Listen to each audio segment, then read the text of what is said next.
Hi, Valerie Dawn here. Today we're making this very pretty Blossom and Breeze table runner quilt, totally inspired by the promise of early spring. I'm using these beautiful pastel batiks and a fun technique called foundation paper piecing that's going to help us get those perfect sharp points on the stars. But don't worry if you've never tried it before. It's a very beginner-friendly project, and I'm going to walk you through it step by step. For this table runner, I'm using a layer cake of 10 by 10 inch squares from Timeless Treasures, all soft, pretty pastels. The blue squares will be used for the star points. I also added a yard of deeper medium blue for the outside border. There's more pastels here than I'll actually need, but I like having options. For the background, I'm using some tan batiks, also 10 inch squares, but from a different pack. You could use yardage instead if that's easier, or if you want to use up some of your stash. Open your 10 inch squares and press them all. Batiks are really pretty. There's so many pretty prints, but it can be really hard to tell the front from the back. And see how much that looks alike? Now, there's a little darker spot right there. It's not as dark on the back, so this is the front. Batiks are one of my favorites to work with. They have a beautiful, almost watercolor look because of the way they are hand dyed. They're a bit thinner and crisper than regular quilting cotton, which makes them perfect for things like table runners and art quilts. And they hold their shape really well, and I've even used them in amazing looking bed quilts.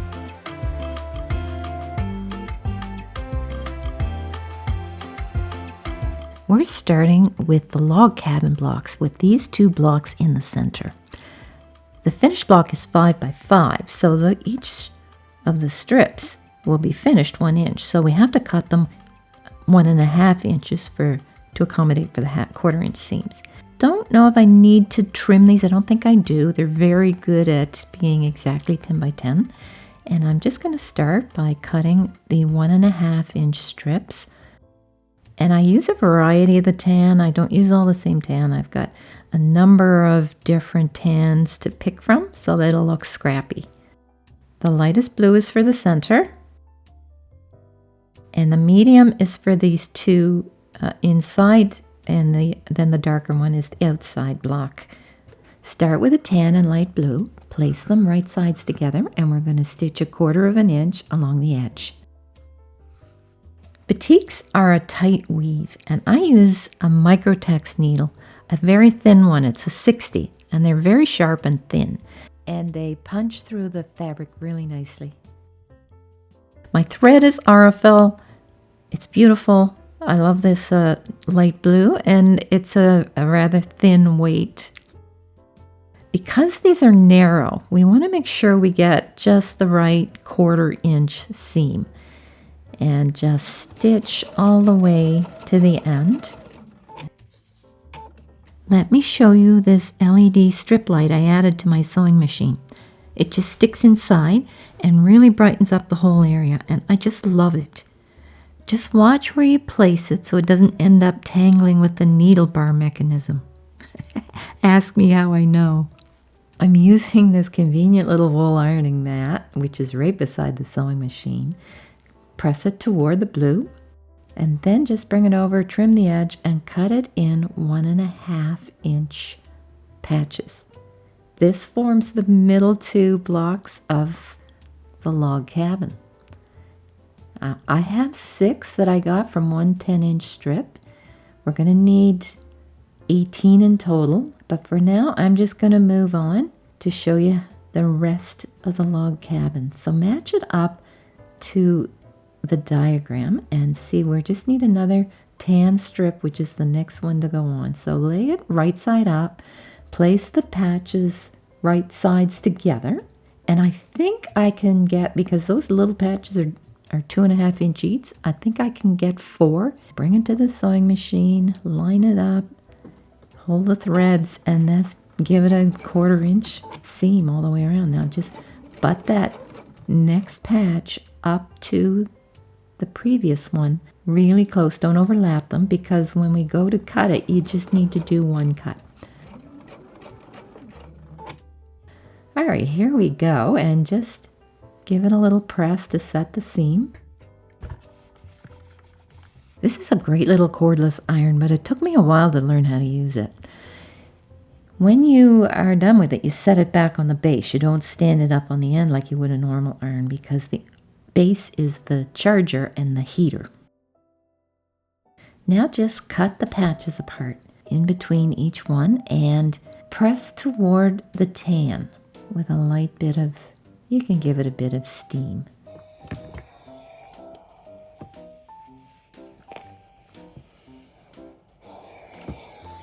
Now the next strip is the blue one. Lay it right side up, lay the patch down, match it up to the picture so you know which way it goes.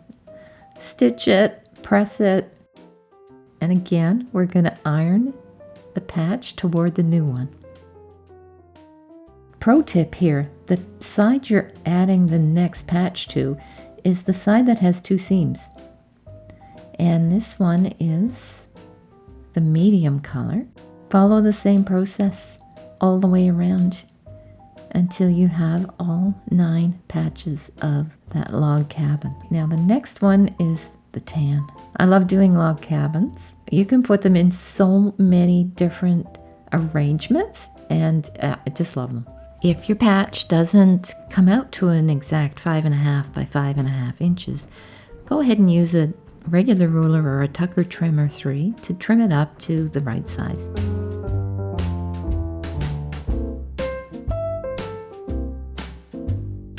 Next, we're working on this pretty star patch. I used a technique called foundation paper piecing to make the star points. If you've never tried it before, this pattern is a very beginner-friendly project. It's a precise method that gives you perfect points without needing to cut the fabric exactly. You can pick up a special foundation paper, but you can also use copy paper. I designed this star point template and it's included in the pattern. The link is in the description below the video. When you print these, make sure your printer is set to 100% and measure them with your ruler to make sure they're the right measurement. We cut the fabric pieces a bit larger than the foundation pattern using these templates. Then place them on the back side of the paper and sew along the printed side. Leave the paper on until the block is fully stitched and then peel it away. This is a great project to start with. The sharp points really make the table runner stand out. I also have a template for the tan background, and it's a little bit oversized as well. Now let's cut some patches. I had a little scrap of tan fabric, and I'm just going to cut that in 2 because it's okay if it's a little bit oversized. This is going to do 2 star pairs because I only need 1 per patch, and I'm going to cut the blue. Now I have a variety of blue fabrics. I didn't have quite enough of this one to do all the star points. Place them 2 layers of fabric together, either right sides or wrong sides together. Just keep track of which is which. And that's a 3 1/4 inch square. So I'm just going to use my ruler to cut a 3 1/4 inch square. I've got lots of space there. And just cut it like any other patch.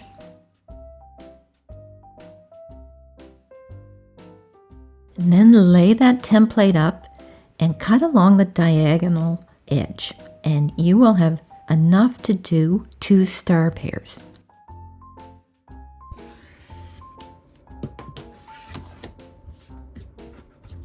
All right, now once we turn that around, you'll see we have identical pairs. When you open them up, you have 2 patches that are mirror image. Then we set our tan patch in the background, and those are our star patches. Now let's get ready and do some paper piecing. Cut out one of your patches. That side with the print is the wrong side, and the back side is the right side of the fabric. So place it so that the tan fabric is wrong side up, right side facing down. That is the A1 patch. So that's the first one. Make sure the fabric covers the entire patch, the cutting lines, especially at the top of the bottom, because we're going to trim some of that tan off on the right and left. And then pin it to the fabric. That's to hold it all together. Just angle it around. fold the paper back along that stitching line, because that's a stitching line. Now this is going to be a guide for us. That's where we stitch. Take your ruler and your rotary cutter, keep 1/4 of an inch past that fold line, and that's going to be our seam allowance.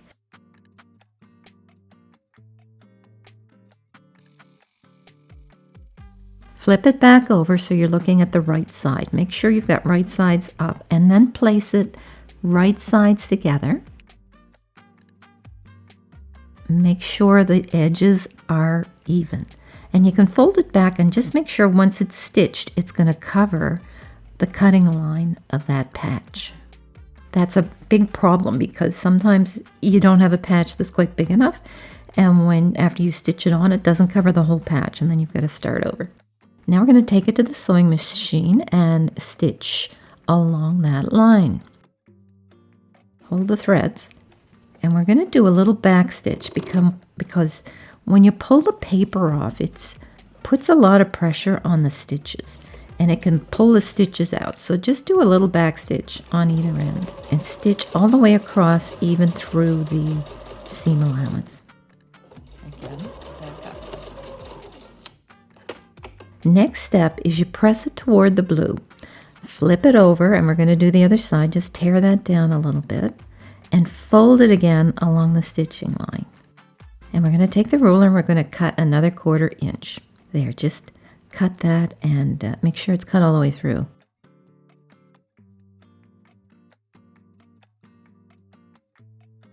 Brush all that out of the way. Fold the paper flat again. Turn it over to the right side. We're on the 3rd patch here. Place that so you're looking at the right sides here, and then fold them right sides together. Align the raw edge. Make sure it covers the seam allowance. And just pick it all up, put a pin to hold it all in place, and then we're going to stitch this line the same as we did the other one. Do a bit of a back stitch first, and then stitch the length of that stitching line all the way through the paper and both layers of fabric. Remember, we're looking at the wrong side at this point. Stitch to the end and do another little back stitch. Press it toward the blue again. We're just going to use a ruler and rotary cutter to cut along that patch edge. All right, just make sure you give it enough pressure to cut through all layers. And we're just going to cut all 4 sides. There's the second side. Sometimes I get so caught up in cutting that I forget I'm using my rotary mat. It's super handy to just spin it around instead of picking up the patch every time. But we've just got one more side to go, and then we can take a look at the front and see how it turned out. The paper acts as a stabilizer. This was stitched on the diagonal selvage of the fabric. So the paper is a stabilizer so it won't stretch, and it gives you a really nice, perfect patch. I have 3 different blue fabrics for the start point, so it's going to look scrappy. And the other one in the background is the border. Once you get the knack of how to make these paper pieced patches, it's time to do your assembly lines. Cut out all of the patches and all of your paper piece templates. That's what it looks like on the back again. And then you take them all to the sewing machine and just chain piece them. This goes faster when you do all one step at the same time. Remember to do a back stitch on either end. I'm using a really tight stitch like a 1.8 or 2.0. That makes it easier to tear the paper off later on because there's a lot of perforations. Take the same approach when trimming off the selvage. I do all one side of all the patches at the same time. And then I turn them all around and do the second side and the third side. It's less movement and more efficient. Here's all of my star point patches all ready to go. I leave the paper on until I assemble the full block because it acts like a stabilizer, so it's going to give you nice crisp seams. this is where we cut out the center blocks. The center blocks are easy. They're just 2.5-inch blocks, and I can get them all out of one 10 by 10 inch fabric patch. So cut them in strips, lay them on top of each other, and then continue to cut the 2.5-inch patch. Finished, they're going to be 2 inches. And you'll have a few extras, but that's okay. You can use them for a practice or a prototype block. Now we take all of the pastel colors. We need 1.25-inch strips, and it'll be 3/4 of an inch finished. This is going to be for a 4-patch and 3-patch corners. There's the mauve and pink. Now place a pink one over the yellow one, right sides together. Put a little pin on the side, just so you remember which side to stitch it on. Same with the mauve and the yellow. Pin them together. So you get all the strips prepared, and then stitch that 1/4 inch. We'll have a pink and a tan. After you stitch them all with a 1/4 inch seam, just flip them open. Press this one toward the pink, and the yellow mauve gets pressed toward the mauve, and the yellow pink combination gets pressed toward the pink. Trim them off and cut each of the strips into 1 1/4 inch patches, and then just lay them out. There's our 4-patch. A yellow mauve goes with a yellow pink. And there's our 3-patch where we just have 1 strip. We're close to having this block finished. Lay out all of the patches. We're going to stitch them 1 row at a time, and then we'll stitch all the rows together. I've stitched all the patches for each row, and now comes the part that can be a little bit tedious, tearing away the paper.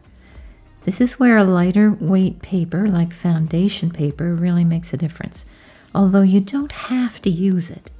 Just pull off the paper gently, and the back stitching will help keep your stitches in place.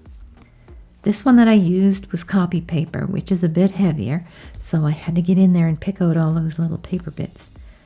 Tweezers are great for that. Just be careful not to pull out any stitches while you're at it.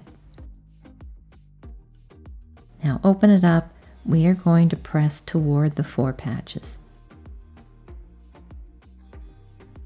For the center strip, do the same thing. Take all the paper off. The top row is pressed toward the 4-patch, and the bottom row too.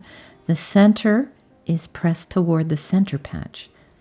I like to try and keep the star points laying flat.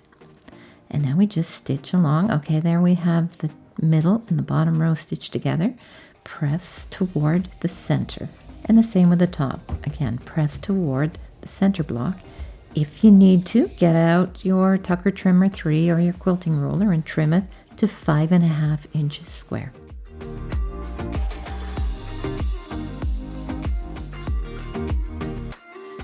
This is where it all comes together. Lay it out on a nice flat surface to match the pattern. You can mix and match the stars to lay them out in a way that, you know, the scrappy looking star points look nice and balanced as between dark and light. Stitch each row together, and we're going to press them so the star points lay flat.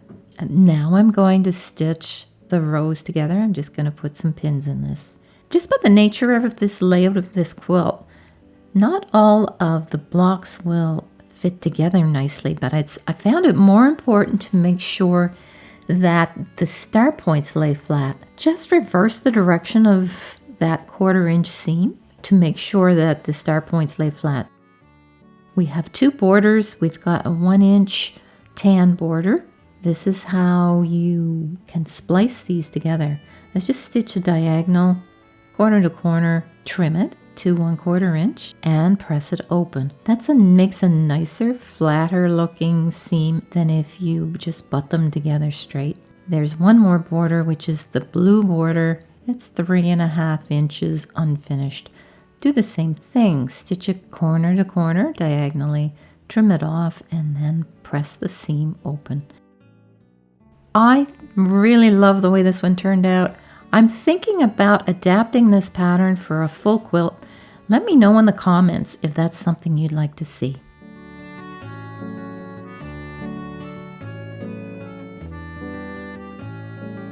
I prepared the quilt back, and for this table runner I chose that pretty pink. Piece the backing if you need to and press the seam open. This is a lovely 80-20 quilt batting, which just means 80% cotton, 20% polyester. Lay the quilt backing wrong side facing up, lay the batting over top and smooth it out, and then flip it all over because you've got to get all the wrinkles smoothed out. And I just tug on it and press with my hand. The backing will cling to the batting, so you don't really need to pin it together. Once you have it all completely smoothed out, flip it over again and place the table runner on top. Do the same thing, you have to smooth it out completely. I have these special Clover pins. Now take a look at them, they're great. They're like a little diaper pin, but they have a bend in them so that they're easy to place into all 3 layers and bring it up through the top, and so you can fasten it. This is small enough, it's pretty easy to fit in the throat of a regular sewing machine. I'm just drawing some straight lines. I'm lining it up through the center of the stars and the points of the stars. This is my air erasable marker. You have to just mark as much as you can stitch before the marker fades away. I've got a few of the lines stitched here. I'm going to do all the lines in one direction, and then I'm going to turn it around and stitch in the other direction. I attached a walking foot, which is a special foot which will grab the fabric and pull it through from the top as well as the bottom feed dogs. I'm still using a microtex needle, but it's one size bigger. It's a size 70. I was piecing with a 60, and I'm using a stitch length of 3.5. I also set my sewing machine to heavy woven seam. I'm still using the same Aurifil thread. It's great for piecing and quilting. I'm also using quilting gloves. These have little knobblies that grip the fabric, and it takes a lot of strain off your neck. Line that center of the foot right up perfectly with the line you drew on the quilt top. Hold the quilt top in place, but don't force it. You let the walking foot do the work, and you're just holding it in place. When you stop, make sure you have the needle position down, and that will prevent it from slipping out from under the foot. It can wobble around a little bit, so just do your best to make sure that once you start stitching again, it continues in a nice straight line from where you left off. Again, just let the walking foot do the work. Don't pull and tug. Adjust the fabric as you need to and roll it up. There's lots of room under a regular sewing machine to fit this. Once you come to a pin, just pause and take the pin out, because once you get the stitching line in, you won't need the pins anymore. Once you do a few of these, you're going to really enjoy it. I've tucked that extra quilt top over my arm just to keep it out of the way so that it doesn't get caught on the edge of my table. It is more difficult once you have a large, bulky, full-size quilt. It's a good idea to make a small project like this so you can practice. I couldn't find my other white glove, so I have this ratty old orange one, and you'll notice I cut the fingers out of it so that I can grip, but I also have the use of my fingertips. The quilting is all finished. It looks really pretty. All it takes is some simple, straight lines, and I really hope you'll give the quilting a try. I know you'll have so much fun making this table runner, and it'll look as beautiful on your dining table as it does on mine. Thank you so much for watching. Don't forget to hit like and subscribe. I'll see you in the next video, where we'll be working on a project I know you won't want to miss. Happy quilting!